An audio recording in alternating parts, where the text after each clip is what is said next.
ngasi Oktober ki tangani numidangi pawlan thokchari pawni gon pawche de kilawachari tholiba irang asi politically wari saduna warisin ama puraknaba honasi semna hari miam punna honamina duna lamdam asikhak natana leibak asibu luna nana thamnaba honamina se amade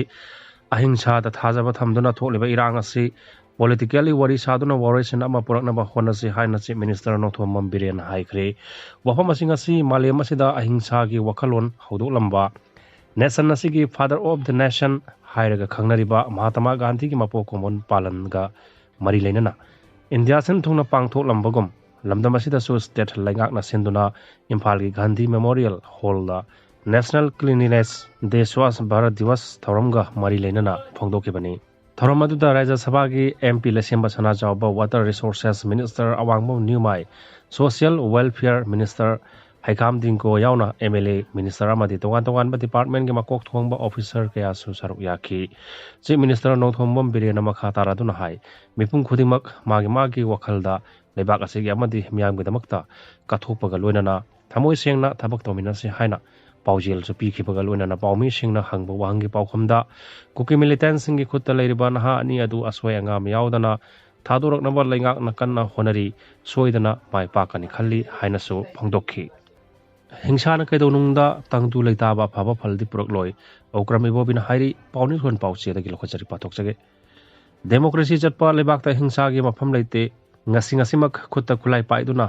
hana sunaba hingsa yaw thabak kya chatharamba ya yadu bu masina tangdu leitaba phaba phaldi purakloy haina CLP gi leader okam ibobina phongdokre wafamasi Manipur Pradesh Congress Committee na sinduna Mahatma Gandhi chamayang khaimanga suba mapok numit amadi Bharat ki hana gi Prime Minister oiramba Lal Bahadur Shastri ki chamakun suba mapok numit ki mari leinana BT rota leiba Congress babanda pangthokpa thoramda phongdokhibani thoramadu da DWDC member Gai Khangam MPCC gi President Kemega Chandra MLA Singh Office Bearer Singh so Saruyakhi Magna Makha Taraduna Hai International Day of the Non-Violence Haina Khangnaba Chumnagi Manipur India Khatanatana Prithibi gi Sinba Thungna international level the Mahatma Gandhi na Pamjaramba Amadi Bharat Ningkha Tamna British ki Miot Minai Kyadagi Kokhanabagi Damakta Lobiramba Thodang Pamjaramba Singh MPCC ki Thomi Singh na Mahake Murti Hailai Katuna Ikai Khonaba Utpani Haiki Sangol thamba san mapi ama nomaina kaptuna halamle mayumdagi thokiba naha ama hojik phawba thiba khangdana leiri pathokchari haukiba hingda Thobal district ki khangabokta sangolda thamba san mapi ama nomaina kaptuna halamle thodok asigi matangda laikai gi mifam pangthoktuna warep kaya lokre hairi pawasina hai imungi Mioi singna ngarang ahing nongyai pungdra ma thoirom tabada nongmai makhol mataki adumakpu kinabadagi mapan thona khide tungda ngayak lairaga mapan thoktuna yenglobada sangolda leiba sanbi adu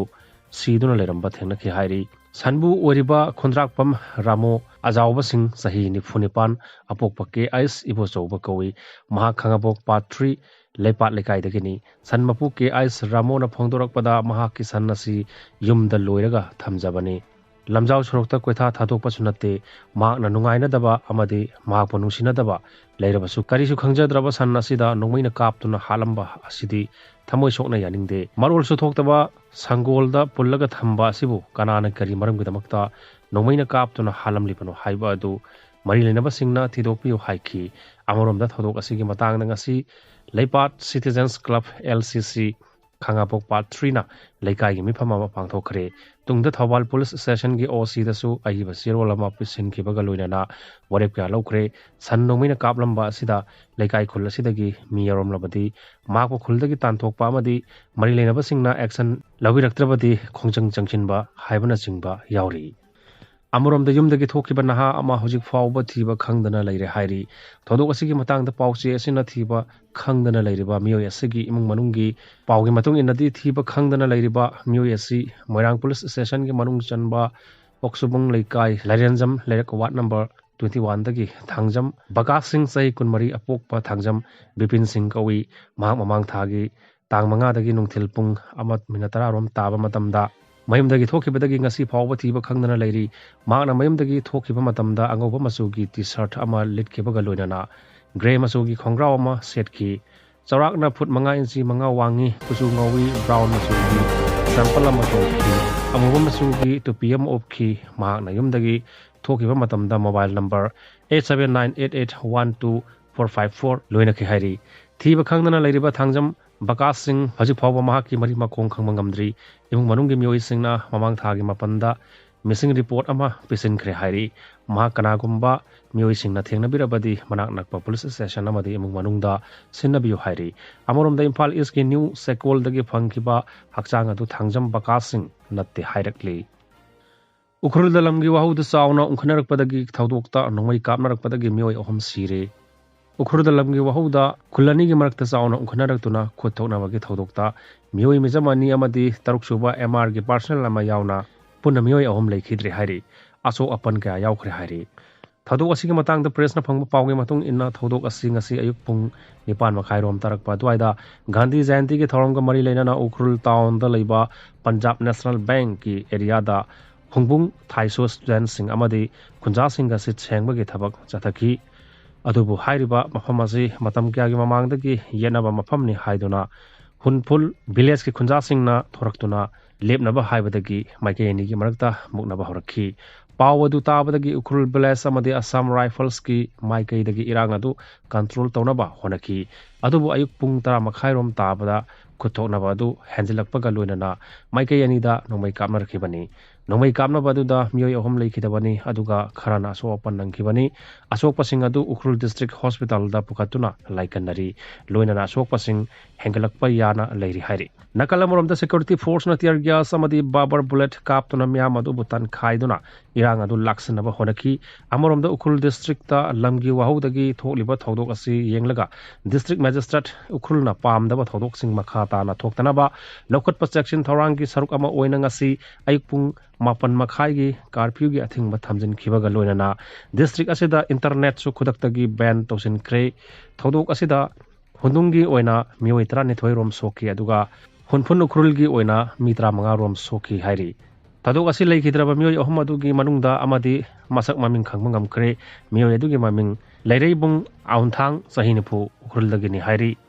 ना अनि कुकुई militant सिंगना फाजन खेबगी मयोक्ता कौखिबा general strike ना मौसागी पुनसिदा चाउना अकायबा पिरी पाउनिल खोन पाउचेना फोंगली पातोक्सरी थौबाल लेसांगथेम अवांग लेकाइदगी ओइनाम थोइथोइ अमदि खेकमन वांग मताबा मनिंग लेकाइदगी तोक्सोम थोइथोइबा अनिबु cookie खुलाई पाइबा सिंगना फाजिन खरबा मातुंगदा मणिपुर लेंगाक ना मखोइबु थादोरकनबा तोंगान तोंगान दाबी तांदुना हौजिक फावबा नाहा अनि असिबु थादोक्तना थम्बगी मयोक्ता अमदि मणिपुर लेंगाक ना JAC दा पीखिबा थाजबा थबकता ओनथोरक्तबगी मयोक्ता JAC ना ngarang ayuk pung 3 dagi hauduna chatharakiba thawal district oiba pung 94 ge general strike manipur pumbagi oina konsin khiba adu maikai kya dagi myamna saugat khibaga loinana mapung phana chathari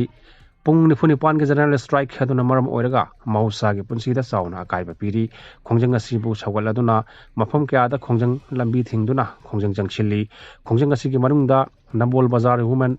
Vendor Association amadi Nambol Shopkeeper Association na Nambol Kaithel amadi Tidim Lambida Lambi thingduna khongjang sawatkhre ayuk angan badagi hauduna mioi kyana Nambol Kaithel phamba thingki amaromda Bisnupur dasu khongjang asi sawatuna Bisnupur gi ima kayana tholaktuna ayuk angan badagi hauduna Bisnupur Kaithel phamba thingkhre ima kyana lambi da thoraktuna lambi da lakpa gari sing chatpa thingki adubu ana yek emergency service ki oinadi komthok ki hairi निंथौ खोंग दसु JAC की खोंजंग असिबु सगलदुना निंथौ कैथेल दा निंथौ खोंग चरोई खुलेना मदि लाई मनाई कबुई खुलगी इमा सिंगना कैथेल अमदि लंबी थिंगबगी खोंजंग जंगसिन केबगा लोइनना security कांगबुनसु general strike मनुंगदा पामदबा थौदोक सिंग थोक्तनाबा मिकुम नहम सिंगना अकनबा मवंगदा ngak seli